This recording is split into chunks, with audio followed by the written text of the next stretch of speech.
El sexismo lingüístico consiste en el empleo del género masculino para aludir a ambos sexos, tanto masculino como al femenino, por lo que se acaba marginando al otro y por tanto relega, invisibiliza e ignora a la mujer. Las 4 etapas del sexismo lingüístico. Primera etapa. Se desconoce su existencia. No se detecta el sexismo lingüístico. Esta etapa ha durado hasta mediados de los años 70. Segunda etapa. Se descubre el sexismo lingüístico y su existencia comienza a difundirse en la sociedad. Esta etapa se ubica en torno a 1980. Tercera etapa. El feminismo intenta crear estrategias para combatir el sexismo lingüístico.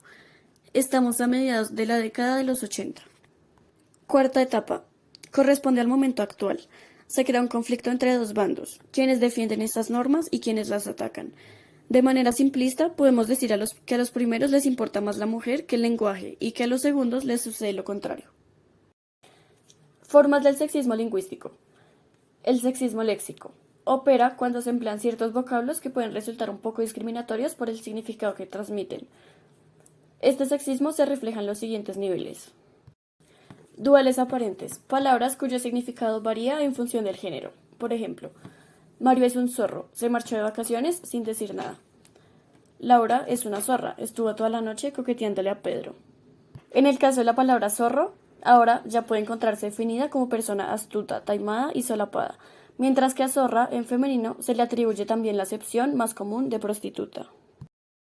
La palabra puta como caso emblemático. El origen etimológico de este sustantivo proviene del latín prostitutus y se formó a partir del prefijo pro, que significa delante, y del verbo estatuo, que equivale a poner, colocar o situar. En un inicio, el verbo latino prostituere significó poner a la vista algo. De esta forma designa a una mujer que se expone públicamente a posibles compradores.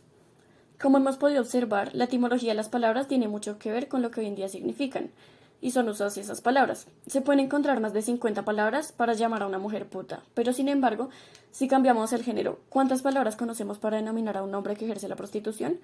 Desgraciadamente, el número se ve reducido, pues es el único género que siempre se ha afectado, es el femenino. La palabra niña para referirnos a la mujer.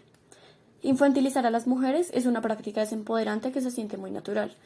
Para referirnos a los hombres son siempre señores, mientras que a las mujeres se les pregunta si son señora o señorita, ya que su estatus cambia si están casadas o si han perdido la virginidad. ¿Por qué no le decimos simplemente señora a todas las mujeres mayores de edad? Porque en su título tenemos que enunciar su estatus marital o su vida sexual. Luego es hasta ofensivo decirle a alguien señora, porque parece que les estuviéramos diciendo vieja. Seguir usando el niña y el señorita refuerza la idea de que las mujeres tenemos un lugar subordinado en la sociedad, en el que valemos más si somos jóvenes, pequeñas o vírgenes. Infantilizar a las mujeres disminuye su poder y desautoriza sus palabras. Somos mujeres y somos señoras, no somos niñas. Sexismo sintáctico. Ocurre cuando la discriminación se debe a la forma de construir la frase. Su aparición suele estar ligada al uso de estereotipos para lo masculino y lo femenino, que generalmente están basados en los paradigmas de una sociedad patriarcal y tradicional. Por ejemplo, mi médico es una mujer y además bastante guapa. Sexismo morfológico. A nivel morfológico hay una evidente ausencia de formas femeninas, sobre todo cuando se trata de los oficios. Por ejemplo, el abogado, el médico, el profesor. Son universales genéricos que invisibilizan a la mujer. El sexismo lingüístico se ve evidenciado a través del masculino genérico. El masculino genérico es el uso del masculino en referencia a seres de ambos sexos. El masculino es el género no marcado, es decir, que los sustantivos masculinos no solo se emplean para referirse a los individuos de ese sexo, sino también en los contextos apropiados para designar la clase que corresponde a todos los individuos de la especie sin distinción de sexos. Existen principalmente dos motivos en defensa del masculino genérico. El primero, la economía lingüista. Se considera que las alternativas, como desdoblar cada apelación en dos géneros, son innecesarias la mayor parte de las veces. Por ejemplo, alumnos para referirnos en general, en lugar de decir alumnas y alumnos. La concordancia gramatical. Ante soluciones como el desdoblamiento sistemático, pasaría a ser mucho más complicada. Un ejemplo podría ser la mariposa amarilla vuela bajo. Fíjate que tanto el artículo la como el sustantivo mariposa y el adjetivo amarilla tienen el morfema a, que indica el género femenino. Está en singular y el verbo vuela se conjuga en tercera persona del singular. Esta es la concordancia gramatical, la relación existente entre las distintas palabras de un enunciado que les otorga un sentido desde un punto de vista morfosintáctico. Para evitar el masculino genérico se suele acudir al desdoblamiento léxico. Es la mención expresada de los dos géneros. Esto se trata de no decir solo los niños para referirse a los niños y a las niñas, sino de escribirlo mencionando ambos géneros. El desdoblamiento es una tendencia reciente de intensidad variable que parece más propia de algunos textos periodísticos, de medios oficiales, del lenguaje administrativo o de los textos escolares que del habla espontánea que se escucha en las calles. El desdoblamiento es necesario cuando el contexto puede inducir a duda y requiere aclarar o subrayar que el colectivo está formado por personas de ambos sexos.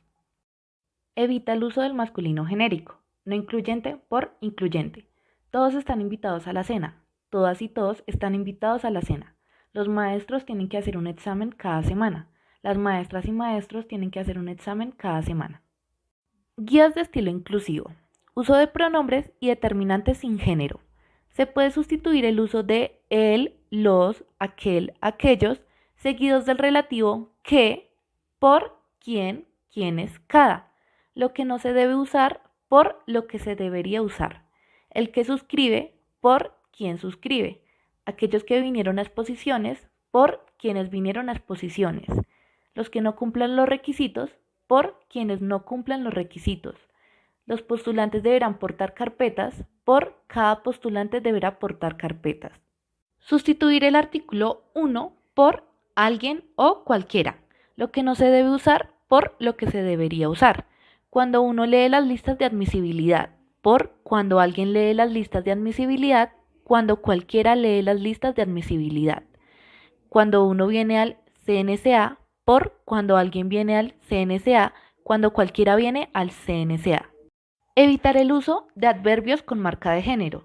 En ocasiones, cuando los sustantivos son neutros, se puede omitir el artículo. Lo que no se debe usar por lo que se debería usar. Pocos artistas no cuentan con beca, por la minoría de artistas no cuentan con beca. Muchos fueron convocados, por se convocó a mucha gente. Más de la mitad de los artistas asistieron a la capacitación, por la mayoría de artistas asistió a la capacitación. Evitar el uso de las, los para incluir a las mujeres. No es necesario usarlo siempre, ya que existen palabras que incluyen a las mujeres y a los hombres por igual. Por ejemplo, usemos la población infante, infancia, en vez de los niños y las niñas, las personas jóvenes en vez de las mujeres y los hombres jóvenes, la población en vez de los hombres y las mujeres, las personas participantes en vez de las mujeres y los hombres participantes, la participación de la ciudadanía en vez de la participación de las vecinas y los vecinos, las personas expertas en vez de los expertos y las expertas, las personas trabajadoras en vez de las trabajadoras y trabajadores. Evitar el uso del signo arroba. El signo arroba no es lingüístico, rompe con las reglas gramaticales del idioma y es impronunciable, por lo tanto, su uso no es recomendable. Evitar el uso de la barra inclinada. Los primeros esfuerzos para hacer un uso incluyente del lenguaje implicaron la utilización de guiones, paréntesis y barras. Sin embargo, no es recomendable porque en el texto resulta poco legible. Se recomienda utilizar solamente en formularios, solicitudes o cualquier otro documento en donde se cuente con poco espacio. Todas, todos, todes. ¿Lenguaje incluyente? ¿Qué te dijo la señora hoy? ¿Qué pasó? Y la señora me dice el todo es que no existe y yo se lo explico, y la señora dice no, no existe, no existe.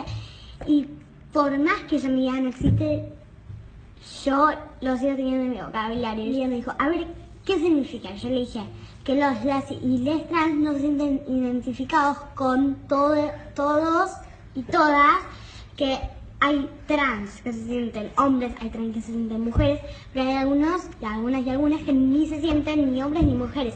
Y las y les trans reclaman eso. Nosotras y nosotras respetamos cómo nos queremos llamar nosotras, también tenemos que respetar cómo se quieren llamar ellos, ellas y ellas.